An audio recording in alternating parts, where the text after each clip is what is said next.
deskriptif itu penelitian ecek-ecek gitu, penelitian rendah juga tidak kalah hebatnya gitu. Waktu kita berapa puluh tahun gitu, maksudnya kamarnya orang kita masuki ya nggak bagus lah ya. Halo rekan-rekan, bertemu kembali di channel Eka Siskawati. Kali ini kita akan berbincang-bincang dan berdiskusi ringan dengan salah seorang YouTuber yang juga membahas topik di sekitar penelitian kualitatif.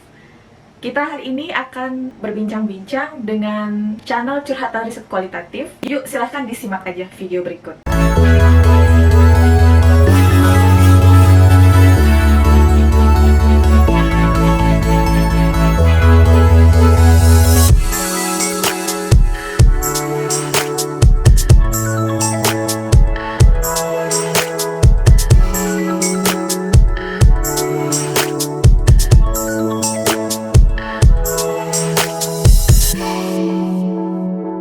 Selamat siang, channel Curhatan Riset Kualitatif. Terima kasih banyak sudah bergabung di channel ini. Apa kabarnya nih, Curhatan Riset Kualitatif? Alhamdulillah, selamat siang juga Bu Eka selaku pengasuh channel Eka Siskawati ya. Baik, sebenarnya namanya siapa sih Pak? Channel Curhatan Riset Kualitatif itu siapa sih yang punya? Ya, oke ya, sahabat kualitatif mungkin kalau sahabat kualitatif pernah berkunjung di YouTube atau buka-buka YouTube dan membuka keyword kualitatif, ya salah satunya ada channel Curhatan Riset Kualitatif. Nah, saya sendiri secara personal nama saya, nama lengkap ya, itu Suito, panggilannya Bung Ito aja. Baik. Ternyata rekan-rekan yang selama ini suka bertanya di kolom komentar channel Curhatan Riset Kualitatif, ternyata nama Bapak ini atau nama pemilik channel ini adalah Bung Ito. Dan nama lengkapnya adalah Suito. Baik, terima kasih Bung Ito sudah memperkenalkan diri. Saya kepengen tahu nih Bung, sudah berapa lama sih menggeluti atau berkenalan dengan metode penelitian kualitatif ini? Kalau dari awal ya, itu perkiraan saya sekitar 10 tahunan ya. Tahun Wow. 2010 kira-kira itu sudah mulai ada ketertarikan sih sebenarnya, karena saya mulai baca-baca walaupun belum terjun secara langsung ya. Tapi nanti mulai on-nya itu artinya apply-nya itu mulai 2011. Kira-kira seperti itu. Kalau dari sekarang ya mulai dari saat ini sampai masa itu ya sekitar 10 tahunan kira-kira ya. Sekitar 10 tahun. Berarti sebelumnya pakai metode apa Pak Bung? Saya dulu ya seperti biasa, mainstream kita di riset ini kan sebelum saat ini mungkin kualitatif booming akhir-akhir ini ya kira-kira. Nah sebelumnya itu ya tetap di kuantitatif, di positivis gitu. Saya dulu juga mendalami penelitian positivis kuantitatif ya, seperti itu. Oh, jadi dulu pernah belajar kuantitatif, setelah itu pada tahun 2010 itu mulai berkenalan dengan penelitian atau metode penelitian kualitatif. Begitu ya Bung Ito? Iya, seperti itu. Jadi sebelumnya juga saya kalau di kuantitatif saya ada ya catatan seperti buku lah ya. Saya pernah buat itu untuk metode kuantitatif khususnya. Ya, itu masa lalu sebelum di kualitatif gitu. Wow, menarik sekali. Terus ini mungkin sering ya kita alami atau teman rekan-rekan yang melihat channel ini juga pernah mengalami bahwa awalnya dulu mempelajari metode kuantitatif, kemudian setelah pada studi lanjut mereka mulai tertarik atau mencoba untuk menulis dengan pendekatan kualitatif. Dan itu sesuatu yang tidak mudah ya, menurut saya, Bung Ito. Itu sesuatu yang tidak mudah untuk mengganti mindset yang awalnya pola pikir kita adalah mainstream atau kuantitatif. Sekarang kita mencoba untuk melompat atau berkenalan dengan metode penelitian kualitatif. Kalau Bung Ito sendiri mengalami hal ini dulu, itu berapa lama sih tahap penyesuaiannya? Maksudnya untuk pelan-pelan mulai meninggalkan kuantitatif, maksud saya bukan meninggalkan ya, pelan-pelan untuk mulai menyesuaikan paradigma atau prinsip-prinsip asumsi-asumsi filosofis itu mulai diterima oleh eh, akal sehat Bung Ito itu kapan atau berapa lama prosesnya? Ya, mungkin kalau saya sih apa ya, persoalannya mindset aja sebenarnya. Iya. Persoalan mindset ya. Apa kita terbuka saja sih dengan Dan apa dengan mindset hal itu, baru. iya. Dan menurut Hmm, saya mindset itu tidak mudah loh, Bung, untuk diganti. Bahkan sampai sekarang iya, perdebatan antara orang yang mindset kuantitatif dengan mindset kualitatif itu sampai sekarang belum belum akur-akur gitu. Apalagi kita iya, sendiri yang mengganti mindset kita ya dari mainstream ke non mainstream ini. iya sih, betul. Jadi tapi sebenarnya kunci dari apa semua itu sederhana aja. Kita terbuka mindset kita, pikiran kita mau menerima hal-hal baru dan itu mungkin tidak terlalu apa, tidak terlalu sulit ya untuk Hmm, menyesuaikan lalu kemudian kita jadi tertarik di situ.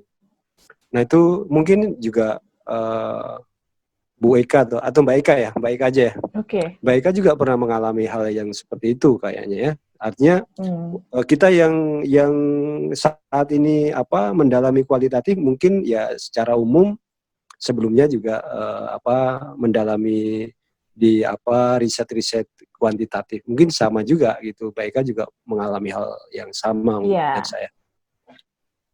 Berarti intinya memang kita harus melewati prosesnya ya, Bung Ito ya. Ya kira-kira seperti itu ya. Semua orang bisa seperti itu. Artinya begini.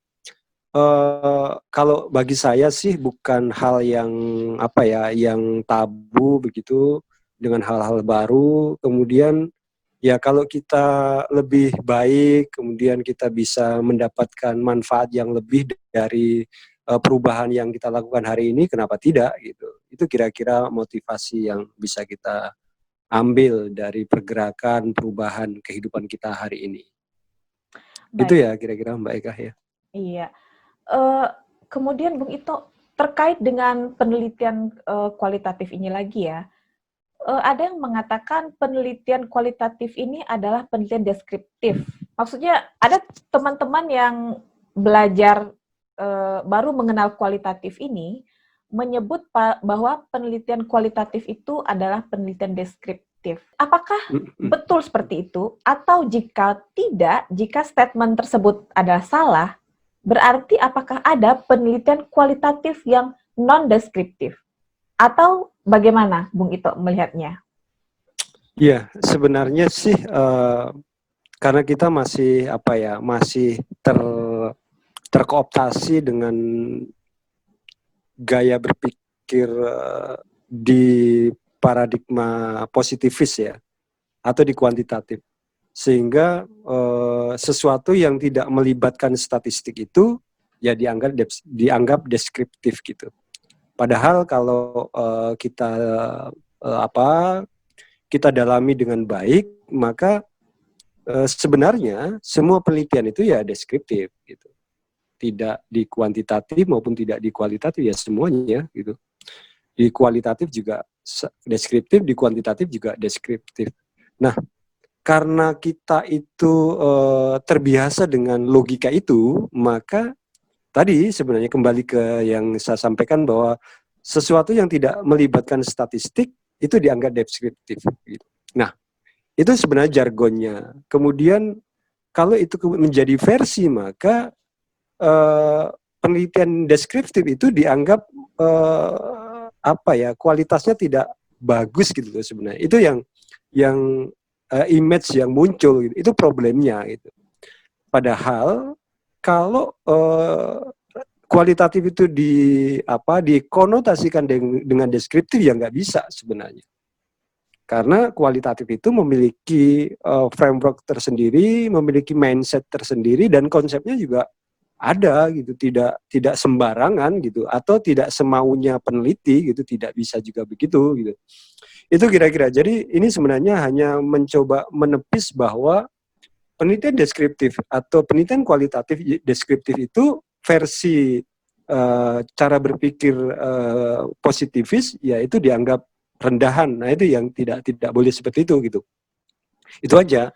Tetapi pada prinsipnya ya semua penelitian itu deskriptif, dan kalau saya sih kalau hanya menggunakan cara berpikir deskriptif, maka sebenarnya itu bukan masuk kategori di penelitian kualitatif gitu, karena di kualitatif itu jelas aturan mainnya gitu. Kira-kira Mbak Eka.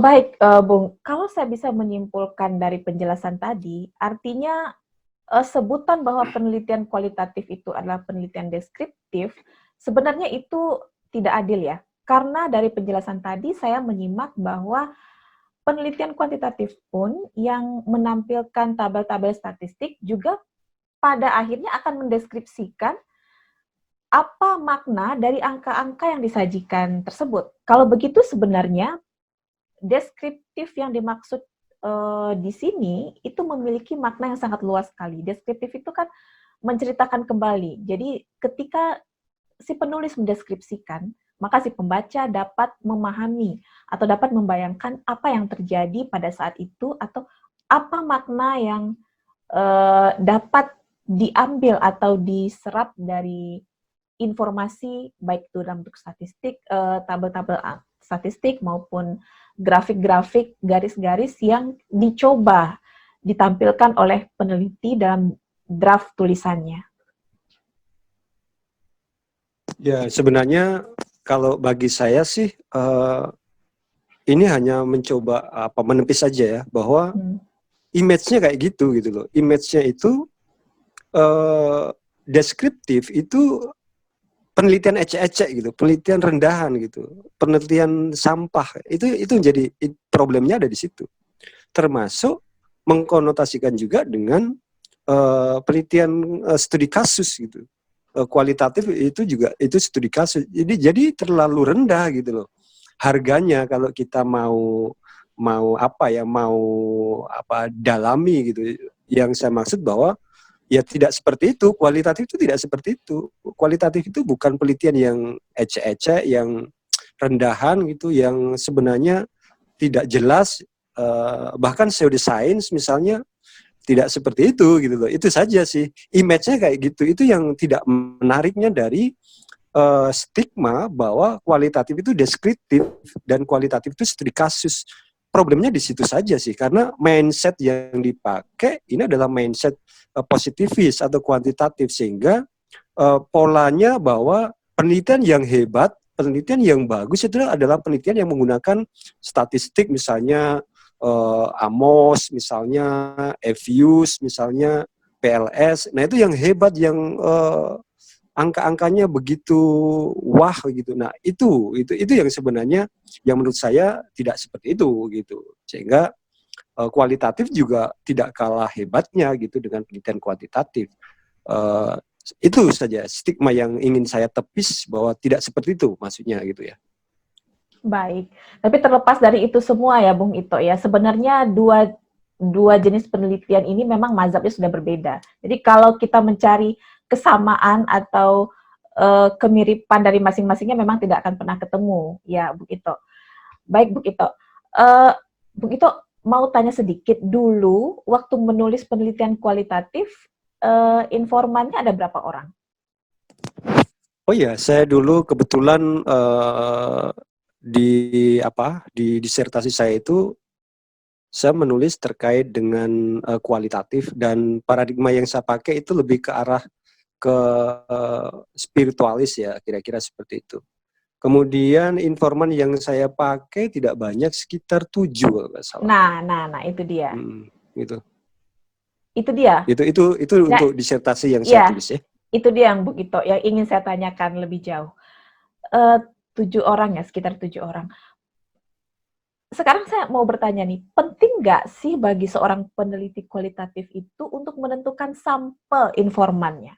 Maksudnya, berapa batas minimal seorang peneliti kualitatif itu harus mengumpulkan informannya? Ya, sebenarnya logika sampling itu yaitu di kuantitatif. Kenapa sampling? Karena kuantitatif itu dia lebih mengutamakan luasannya. Oke. gitu ya. Jadi luasan, karena luasnya itu misalnya begini, populasinya ada 1.000, kan nggak mungkin di riset semua gitu. Makanya dibutuhkan sampling, Ya. luasan. Jadi sampel itu digunakan untuk Untuk mewujudkan keterwakilan. Itu aja sebenarnya logikanya seperti itu. Nah, kalau di kualitatif nggak mengenal itu, karena kita nggak mikirin tentang luasannya. Gitu. Nah, itu bedanya situ. Jadi kalau misalnya di sampling ya enggak lah gitu, enggak di sampling karena kita enggak memikirkan keterwakilan, kita mau real gitu, langsung di mana penelitian kita lakukan ya di situ kita akan mendapatkan informannya gitu. Jadi enggak ada logika sampel kalau di kualitatif ya gitu. Nah, hanya kita mengenal namanya informan kunci. Kenapa informan kunci? Nah, artinya orang yang memiliki pengetahuan atau memiliki kompetensi di bidang yang sedang kita teliti gitu ya.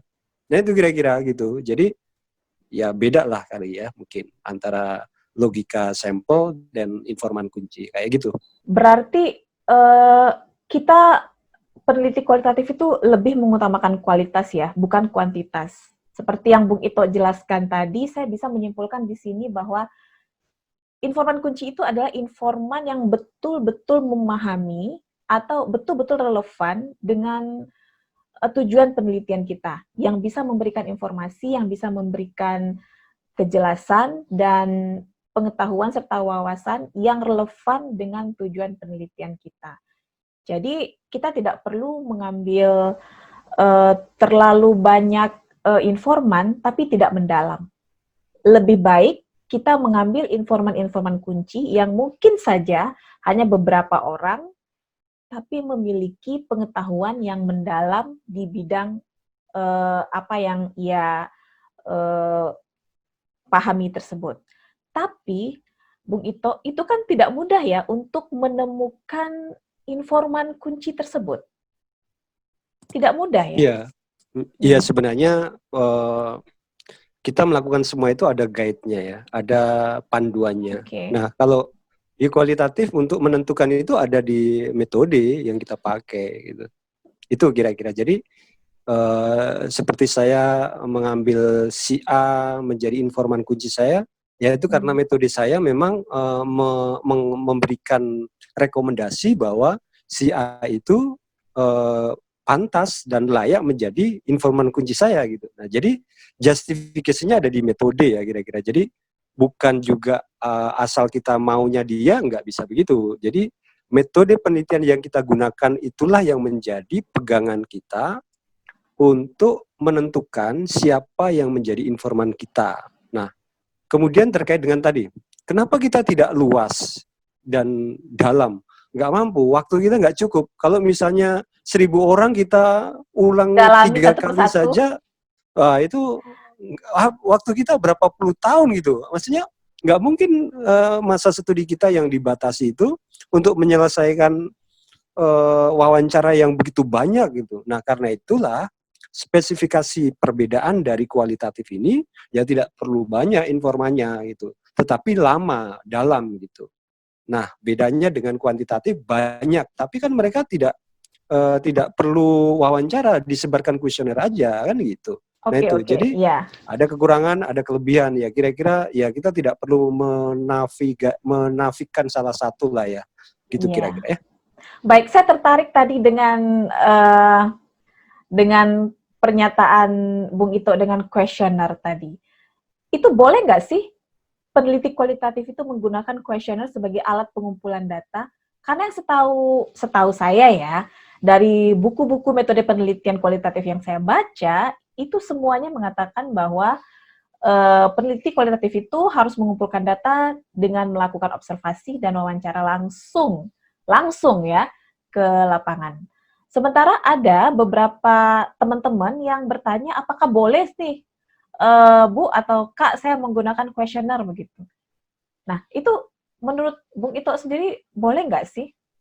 Karena kan sama-sama Ya, bertanya gitu, sama-sama iya bertanya. Tapi yang betul. satu bertanya secara langsung, maksudnya wawancara itu Iya, bertanya secara langsung.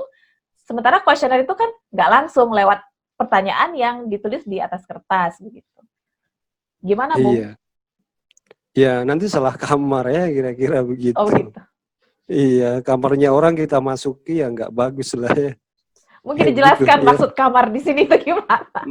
Iya, maksudnya yaitu kamarnya riset positivis gitu ya. Oh, Yang oke. nah kalau kita kamarnya ya beda gitu. Kita Hmm. kualitatif ya wawancara gitu. Tapi kan sama-sama bertanya, Ya sama-sama sama-sama bertanya. preferensi orang lain kan yang kita tanyakan. Ya tadi karena ada konsekuensinya. Kenapa ada Oke. konsekuensinya? Sekarang kalau misalnya dari 1000 populasi, kemudian sampelnya 500, mau nggak pakai wawancara 500 orang? Nah misalnya Oke. begitu. Nah karena itu medianya paling cocok ya kuesioner kan gitu. Hmm. Tapi kalau misalnya di kualitatif cuma 5 orang, kuesioner ya nggak bisa lah gitu. Nanti terkait dengan apa? Sebenarnya konsekuensi berikutnya adalah validitas dan reliabilitas data. Nah kalau cuma 5 orang atau 7 orang kemudian pakai kuesioner, gimana validitasnya? Kita sudah nggak lihat orangnya gitu ya. Kemudian pertanyaannya juga belum tentu dia yang jawab, kuesionernya belum tentu dia yang jawab. Nah kan repot kalau begitu. Tapi Jadi kalau misalnya, mm, penting ya bagi seorang peneliti kualitatif itu untuk bertemu langsung atau melihat orangnya, seperti yang Bung Ito jelaskan tadi. lah itu logikanya seperti itu, mindsetnya Baik. seperti itu kualitatif. Jadi karena kita punya apa cara berpikir sendiri gitu maksudnya itu. Nah kualitatif itu punya cara berpikir sendiri gitu. Nah cara berpikirnya ya tadi harus temui langsung. Kita bisa bahkan kita lebih dekat dengan informan lebih bagus misalnya. Karena di situ bicara tentang validitas, bicara tentang reliabilitas data yang kita kumpulkan gitu loh. Nah, kalau misalnya di teman-teman positivis harus lewat pos itu lebih bagus. Nah, itu logical framework-nya seperti itu gitu. Nah, beda. Jadi maksud saya ya kita nggak perlu merecoki kamar orang lain gitu loh. Maksudnya kalau itu medianya orang lain ya sudah nggak apa-apa. Nah, kita punya media sendiri. Ya, dengan segala keterbatasan tentunya. Gitu. Berarti sudah harga mati ya Bung Ito ya, bahwa seorang peneliti kualitatif itu harus melakukan wawancara secara langsung dan mendalam. Jadi ada tambahannya langsung dan mendalam kepada informan kunci yang dianggap relevan dengan tujuan penelitian yang sedang dilakukannya. Kemudian ada satu masalah lagi Bung Ito. Kalau seandainya peneliti kualitatif itu harus bertemu langsung atau wawancara langsung dengan informan kunci, jika pada keadaan normal itu memungkinkan ya, it's possible begitu. Tapi ketika dalam keadaan pandemi begini, di mana kita harus melakukan social distancing, sehingga agak menyulitkan seorang peneliti kualitatif untuk menemukan data-data melalui proses pengumpulan data yang seperti itu. Apakah memungkinkan bagi seorang peneliti kualitatif itu untuk mendapatkan data dari sumber lain? Atau apakah misalnya video, atau vlog, atau sejenisnya? Uh, boleh boleh saja ya. Maksudnya untuk penggunaan vlog yang sudah dipublish misalnya atau data-data yang memang berhubungan dengan itu, bolehlah kira-kira ya. Hanya saja mungkin secara etis atau secara etika ya kita butuh semacam izin lah ya dari pemiliknya. Ya itu yang penting. Nah kemudian data selain wawancara kan ada juga data dokumen gitu ya yang bisa kita kumpulkan. Yeah. Tetapi yang paling menarik juga bisa kita menggunakan metode yang lain gitu ya. Ya kalau mau misalnya tidak wawancara bisa juga menggunakan metode yang lain yang bisa dipakai untuk menghindari wawancara. Ada sebenarnya metode yang bisa dipakai. Misalnya Apa seperti itu? hermeneutik itu bisa, misalnya untuk tidak perlu wawancara atau wawancara pun minor gitu ya. Artinya mayoritas data yang kita perlukan adalah data teks, dokumen itu misalnya ya. Karena kan memang kalau misalnya kita menggunakan metode hermeneutik itu kita akan menafsirkan teks gitu ya. Teks itu yang kita tafsirkan. Apakah Bung, Sehingga Apakah metode hermeneutik ini pernah Bung Ito ulas di channel Bung Ito? Ya, sudah ada sih. Kalau Oh, di sudah ada. curhatan riset kualitatif bisa cek di sana untuk versinya ada versi 1, versi 2, versi 3 untuk hermeneutik itu ya. Ada Oke, 3 catat ya. model. Catat ya rekan-rekan, Hmm. bagi yang tertarik untuk meneliti menggunakan metode hermeneutik, silakan cek di channelnya Curhatan Riset Kualitatif. Di situ Bung Ito sudah menjelaskan, katanya ada 3 video yang mengulas tentang metode hermeneutik. Baik Bung Ito, silakan dilanjutkan. Iya, ya. Termasuk contohnya juga ada di sana untuk Oh bagaimana ya? riset itu. Iya. Lengkap. Nah, itu juga. Nah, terus kemudian ada lagi yang lain, misalnya kayak semiotika, itu bisa dipakai juga misalnya. Cuman Oh, semiotika belum sempat saya bahas untuk di channel Curhatan oke. Riset Kualitatif. Nah, itu bisa dipakai. Maksudnya ada wawancara tapi minor. Nah, wawancara itu bisa dilakukan via WhatsApp, bisa via telepon. Boleh lah kira-kira gitu ya. Atau video call Artinya ya, mungkin ya ya. video call itu bisa juga. Oke. Baik Bung Ito, menarik sekali diskusi kita hari ini. Jangan lupa teman-teman dan rekan-rekan yang tertarik lebih lanjut mengenai metode penelitian kualitatif, versinya Bung Ito, boleh silahkan mampir ke channel Curhatan Riset Kualitatif untuk mendalami kembali metode-metode yang bisa digunakan sebagai alternatif dalam pengumpulan data wawancara selama masa pandemi ini. Baik, sekian dulu video kali ini. Sampai ketemu lagi pada video berikutnya.